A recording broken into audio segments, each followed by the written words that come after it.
13 yıl. Avrupa'nın en büyük basketbol sahnesinde Beşiktaş'ın son kez topa dokunmasının üzerinden tam 13 yıl geçti. O günden bugüne ligler dönüştü, yıldızlar geldi geçti, kupalar el değiştirdi ve Kartal şimdi geri döndü ama bu sıradan bir geri dönüş değil. Bu iş kolay olmadı. Sezon kapanırken Monaco'nun Euroleague'den geçici ayrılığı ligde bir kapı açtı ve o kapıya talip çok kulüp vardı. Ama yönetim kurulu toplandığında aralarında Fenerbahçe ve Efes'in de bulunduğu 13 hissedar kulüp o koltuğu oy birliğiyle Beşiktaş'a verdi. Tek yıllık wildcard. Türkiye artık Avrupa'nın zirvesinde 3 takımla temsil edilecek.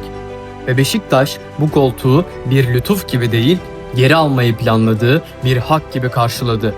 Kulübün daha ilk günden Euroleague'e gönderdiği 3+2 yıllık niyet mektubu tek bir şey söylüyor, bu bir sezonluk misafirlik değil. Ve bu davet havadan gelmedi. Geçen sezon Beşiktaş Euro Cup'ta finale kadar yürüdü, kupanın bir adım ötesinde Fransız ekibi Burg karşısında kaybederek turnuvayı 2. sırada bitirdi.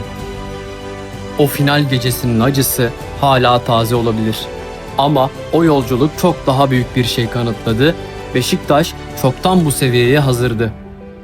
Büyük gecelerde 16.000 kişilik salonu tıka basa dolduran o Euro Cup akşamlarında aslında sessizce Euroleague'in provası yapılıyordu. Kartal kapıyı zaten çalıyordu, artık içeride. Projenin merkezinde tek bir isim var, Dušan Alimpijević.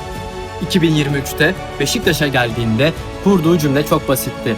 Hayali bu kulüple Euroleague'de oynamaktı. 3 yıl sonra o hayal gerçek oldu ve Alimpijević gitmedi, kaldı. Daha büyük kapılara çıktı. O bu şehre ve bu formaya bağlı kaldı. Bu koçun kalibresini ölçmek için tek bir veri yeter.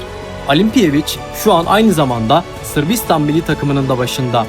Yani Nikola Jokic'in koçu. Gezegenin en iyi oyuncusu, 2 kez NBA MVP'si onun taktik anlayışına güveniyor. Ve o akıl bütün enerjisini şimdi İstanbul'a, siyah beyaza taşıyor. Kimliği çok net. Sert savunan, tempoyu seven, hiçbir maçı kolay teslim etmeyen bir takım. Euroleague'in alışması gereken bir imza. Sahaya gelince, kadro şu anda yapılanıyor ama iskelet çoktan oturdu. Euro Cup finalinin çekirdeği duruyor. Devin Dodson'ın hızı, Ante Žigic'in potaya yükü, Anthony Brown, Berk Uğurlu, Conor Morgan. Üstüne 4 imza geldi. Milli yıldız Furkan Korkmaz, ezeli rakip Fenerbahçe'den oyun kurucu Scottie Wilbeck'in ve uzun forvet Metecan Birsen. Son olarak Real Madrid'den gelen Malili pivot Mady Sissoko.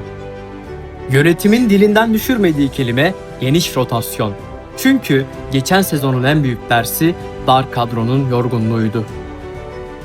Euroleague ile Türkiye Ligi'ni aynı anda taşımak 10 kişilik sağlam bir rotasyon ister. Bu kadronun asıl sınavı yetenek değil, derinlik olacak. Ve gözler yeni isimlerde. Baskonya'dan skorer forvet Omoruyi ve Sırp oyun kurucu Aleksa Avramović. İkisi de rotasyonu daha da derinleştirebilir.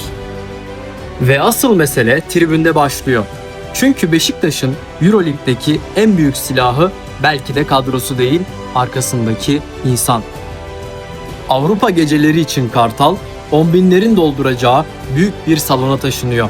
Tıpkı Euro Cup'ta Sinan Erdem'i ağzına kadar doldurdukları gibi. O atmosfere kimler konuk olacak listeye bakmak yeterli.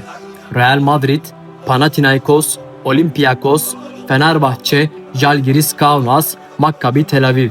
Avrupa'nın bütün devleri o siyah beyaz gürültünün ortasına inecek. Ve hiçbiri İstanbul deplasmanını rahat geçmeyi ummaz. Basketbolda öyle salonlar vardır ki seni skordan önce psikolojik olarak yener. Beşiktaş'ın evi bu sezon o salonlardan biri olmaya aday. Gerçekçi konuşalım. Bu sezon Beşiktaş'tan beklenmesi gereken nedir? Şampiyonluk değil ve bunu söylemek coşkuyu düşürmez, işi ciddiye almak demektir. Beşiktaş 20 takımlı bu ligde wildcard'la gelen bir çaylak. Karşısında yıllardır bu tempoda oynayan, daha yüksek bütçeli, oturmuş kadrolar var. Bir takımın ilk sezonunda doğrudan playoff'a girmesi kuraldan çok istisnadır. Başarının ölçüsü bu yüzden başka yerde, iç sahayı bir kaleye çevirmek, evinde büyükleri düşürmek, deplasmanda beklenmedik galibiyetler çalmak. Ve en önemlisi 2027-2028'de EuroLeague 24 takıma genişlerken o kadroda kalıcı bir yer için zemini şimdiden döşemek. Bu bir bitiş değil, bir başlangıç sezonu.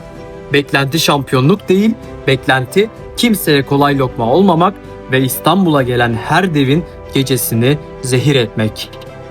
Çünkü EuroLeague sadece bir lig değil, bir tiyatro. Madrid'in zarafeti, Pire'nin ateşi, Belgrad derbilerinin çılgınlığı, İstanbul'un kendi iç savaşı. Hepsi aynı sahnede. Beşiktaş bu sahneye bir renk daha katıyor ve bu yalnızca Beşiktaş için değil, bütün lig için bir kazanç. Aç bir camia, net bir kimlik ve dünyanın en tutkulu taraftarlarından biri sahneye çıktığında kazanan basketbolun kendisi olur. 13 yıl sürdü. Kartal Avrupa semalarında yeniden. Kolay olmayacak, olması da gerekmiyor. Maç başlasın. I want to say also one more thing. Very few people know about this. Ante Žižić had the stitches. He got stitches on his head yesterday on practice. He came to play today without complaining. You didn't even see. He had like, I don't know, 4, 5, 6, whatever. He got in a hospital. So, these kind of people are heroes. They are all heroes together because all of them sacrificed today for the win. So, they didn't make problem if somebody play less. Somebody didn't play. We wanted to win this game because it goes directly quarterfinals. This is how we create our chemistry in a team.